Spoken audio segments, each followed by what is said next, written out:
नमस्कार, मैं हूं मृत्युंजय कुमार झा और अगले आधे घंटे तक कमोडिटी मार्केट पर सबसे बड़ी कवरेज जारी है। हम आपको बताएंगे कि आज बाजार में कहां पर एक्शन है और आपके लिए कमाई के मौके बनेंगे कहां। लेकिन आज हम सबसे पहले बात करने वाले हैं कच्चे तेल की, क्योंकि कच्चे तेल की कीमतों को लेकर के बड़ी बड़ी खबरें आ रही हैं और उसका इंपैक्ट भी प्राइस के ऊपर साफ तौर पर दिख रहा है। ताजा खबर यह है कि अमेरिका और ईरान के बीच न्यूक्लियर डील को लेकर बातचीत बहुत तेजी से आगे बढ़ रही है और उसके बाद कीमतों में गिरावट भी आई है, क्योंकि बाजार को यह लगता है कि अगर ईरान से तेल की सप्लाई बढ़ेगी तो सप्लाई को लेकर जो दिक्कतें अब तक सामने आई थी वो दिक्कत बहुत हद तक दूर होगी, जिसका इंपैक्ट प्राइस के ऊपर दिखेगा। तो अब आप देखिए कि WTI क्रूड का भाव $92 और MCX पर भाव 7,000 और 6,900 के भी नीचे आ गया है। ब्रेंट क्रूड का भाव $93 के करीब पहुंच चुका है। ईरान से कच्चे तेल की सप्लाई बढ़ने की उम्मीद में दुनिया भर के बाजारों में एनर्जी मार्केट में बिकवाली आई है और आपको बता दें कि फ्रांस और ईरान में जल्द न्यूक्लियर डील की उम्मीद जताई जा रही है। बयान फ्रांस की तरफ से भी आ रहे हैं और अमेरिका यूएस के बीच भी बातचीत से भी कीमतों पर दबाव यहां पर दिख रहा है। तो यह महत्वपूर्ण डेवलपमेंट है। लेकिन अब आपको बताते हैं कि जब ईरान की बात आ रही है तो ईरान क्रूड मार्केट के लिए इतना अहम है क्यों। ईरान से अगर कच्चे तेल की सप्लाई बढ़ती है तो ग्लोबल मार्केट में डिमांड सप्लाई पर क्या फर्क पड़ेगा, यह जानना समझना बहुत जरूरी है। तो ईरान दुनिया का सबसे बड़ा तेल गैस का भंडार है ईरान में। यह इसलिए महत्वपूर्ण है कि अगर ईरान से पाबंदी हट जाती है तो यह सप्लाई बाहर आएगी। इसके अलावा ईरान में दुनिया का 25% और खाड़ी देशों का 12% ऑयल का भंडार है। ऑयल का रिजर्व है तो बड़ा रिजर्व है। अमेरिकी पाबंदी से 2017 के बाद से लगातार ईरान का तेल का उत्पादन कम हो रहा है। जब अमेरिका ने पाबंदी लगाई तो ईरान का एक्सपोर्ट बंद हो गया, मार्केट खत्म हो गया तो उत्पादन घट गया। लेकिन पाबंदी के बावजूद 2020 में ओपेक का 5वां सबसे बड़ा तेल उत्पादक देश था ईरान। तो इससे आप अंदाजा लगा सकते हैं कि कितनी ज्यादा सप्लाई ईरान से भी हो रही है। 2020 में ईरान पिछले 30 साल में सबसे कम क्रूड का उत्पादन किया, उसके बाद भी 5वें स्थान पर था।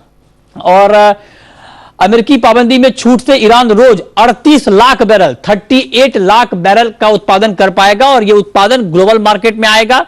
तो अगर 4 मिलियन के आसपास का उत्पादन आता है ग्लोबल मार्केट में तो सप्लाई का जो प्रेशर है, जो सप्लाई में कमी की बात हो रही है, वो बहुत हद तक दूर होगी।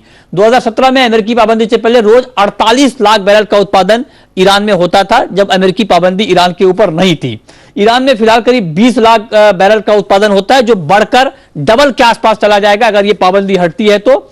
और ईरान से फिलहाल 6 से 7 लाख बैरल क्रूड का एक्सपोर्ट होता है, जबकि यह माना जा रहा है कि पाबंदी हटने के बाद एक्सपोर्ट का यह आंकड़ा बहुत ज्यादा बढ़ जाएगा। और चूंकि चीन को ज्यादा एक्सपोर्ट होता है ईरान से, तो चीन में सप्लाई को लेकर कंसर्न कम होगा, जिसका ग्लोबल मार्केट के ऊपर भी आपको इंपैक्ट दिखेगा। तो यह अहमियत है ईरान की कि अगर ईरान से पाबंदी हटती है तो ग्लोबल मार्केट में ईरान के तेल की सप्लाई किस तरह से बढ़ेगी। अब सवाल यह है कि इस खबर का क्या कुछ और बड़ा इंपैक्ट प्राइस के ऊपर दिखेगा, क्या दाम कुछ और कम होंगे, क्या इसी पर हम बातचीत करेंगे। हमारे साथ मेहमानों का एक खास पैनल है। हमारे साथ RS शर्मा साहब हैं, पूर्व चेयरमैन है ONGC के।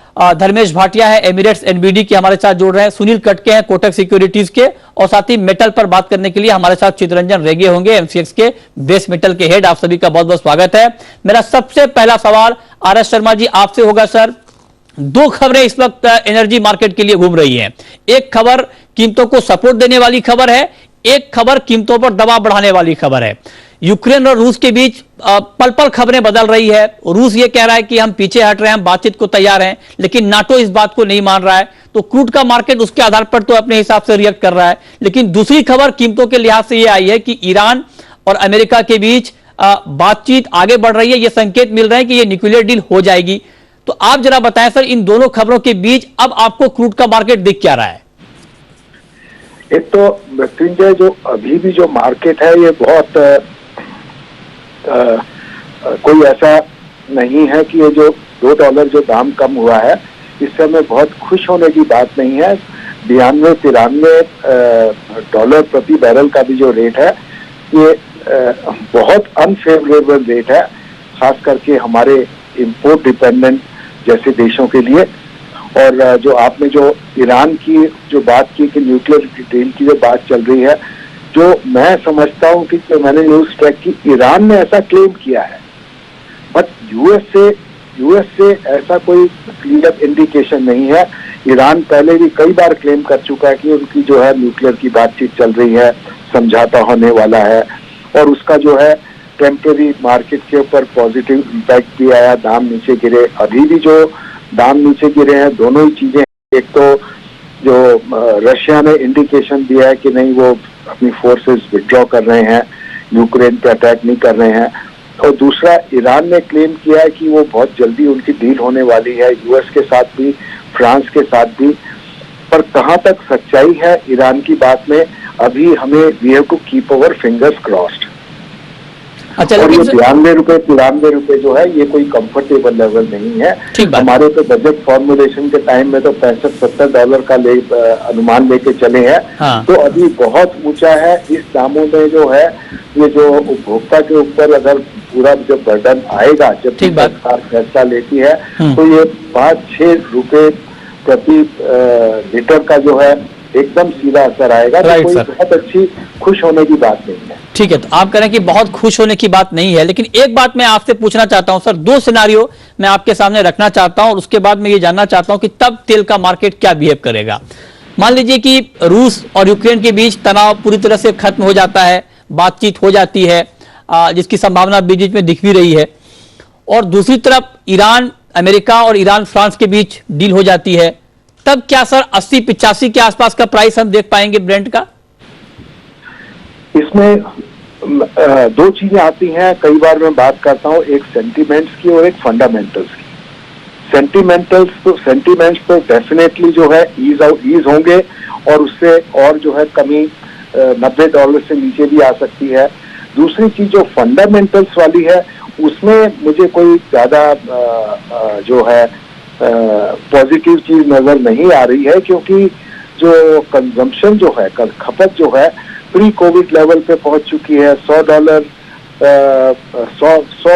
मिलियन बैरल प्रतिदिन के लगभग खपत होती जा रही है, और प्रोडक्शन में इंक्रीज नहीं हो पा रहा है।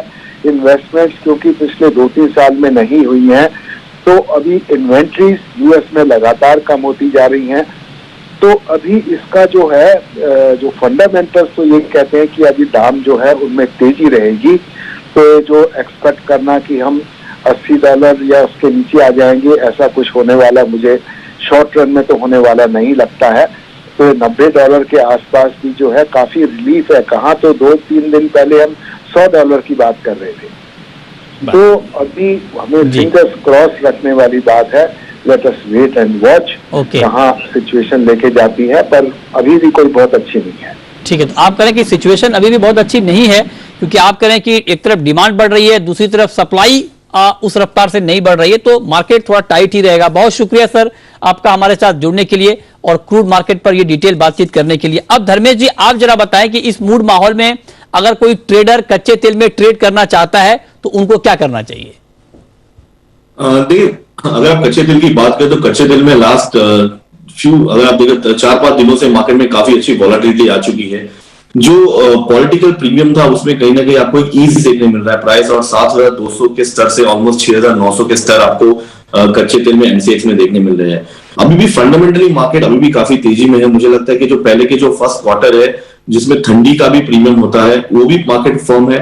अगर आप देखिए जो ओपेक और नॉन ओपेक के बीच में जो जुगलबंदी चल रही है कि अपनी प्रोडक्शन बढ़ाए, क्योंकि अगर आप ओवरऑल सिनेरियो देखें मार्केट में तो प्राइस बढ़ रहा है बट प्रोडक्शन इतना बढ़ा नहीं रहे।